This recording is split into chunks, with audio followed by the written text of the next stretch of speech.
Assalomu alaykum YouTube tarmog'ida kuzatib borayotgan hamyurtlar, xudo xohlasa yana bir ishlarimiz o'zimiz Andijon viloyati Asaka tumanida yakunlab berdik. Yo'qsa albatta layklarni mixlab qo'yasizlar. Kimga shunaqa yangi xizmatlar kerak bo'lsa bemalol murojaat qilinaveradi. Xizmatlarimiz vodiy bo'ylab. Xo'sh, aziz vatandoshlar, bu binoyimiz oldin eski milisaxona bo'lgan, o'zimiz Asakada. Xo'sh, tunukalarimiz mebelniy svetdan foydalandik. Taraq holatida qilib, o'rtalariga kamar qo'ymadik. Ponni boshidan oxirigacha oynalari bor. Romlar o'rnatilgan, bemalol ochib yopilib netilaveradi. Hamma yo'q. Bu yoqdan ko'rinadi. Havo aylanib turish uchun ham o'rtalariga kamar qo'ymadik. Binoni ko'rkiga ko'rk qo'shib turibdi. O'ta ham go'zal holatda. Xo'sh, tunukalarimiz 0,4 qalinlikdagi mokriy hamda mebelniydan foydalandik. Bu binoyimiz pastlarini ham o'rab berganmiz.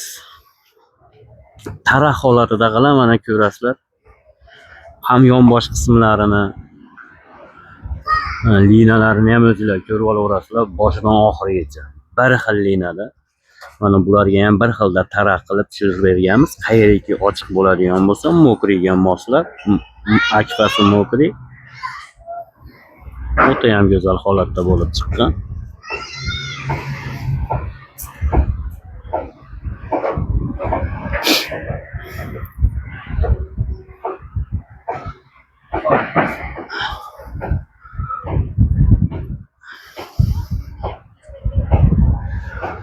Xo'sh, binoyimizning yonbosh qismlarini ham, yonbosh tomonini ham xuddi shunday o'ralgan. Mana pastki tomonlari ham xuddi shu tarzda taraq holatida qilib o'raldi. Mana tepalarini ham o'zingizlar ko'rasizlar, baho berasizlar.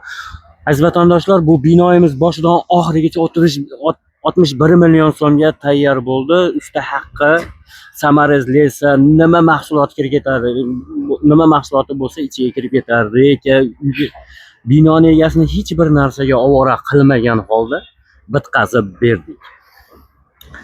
Xo'sh, aziz vatandoshlar, bitganiga 2-3 kun bo'lib qoldi. Endi bugun imkoniyat bo'ldi video qilib olib joylashga.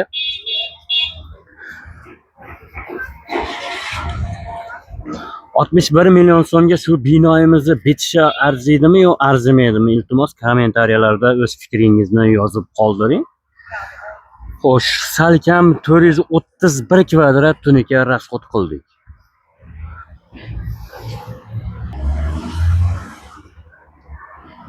Mana yaqinlashtirib ham ko'rsataveraman, bemalol. Mana tepa tomonlari.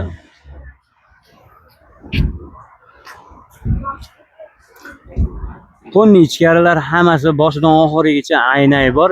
Devorlari misol 60-70 dan oraliqlari bor. Bemalol oynani ochganda ham ichkarida havo aylanaveradi boshidan oxirigacha. Xuddi shu tarzda. Bo'lmasa oralariga kamar qo'yib qo'ysa ham bo'laveradi. Kamar qo'ymadik. Albatta yoqsa, layklardan mixlab o'tib ketasizlar.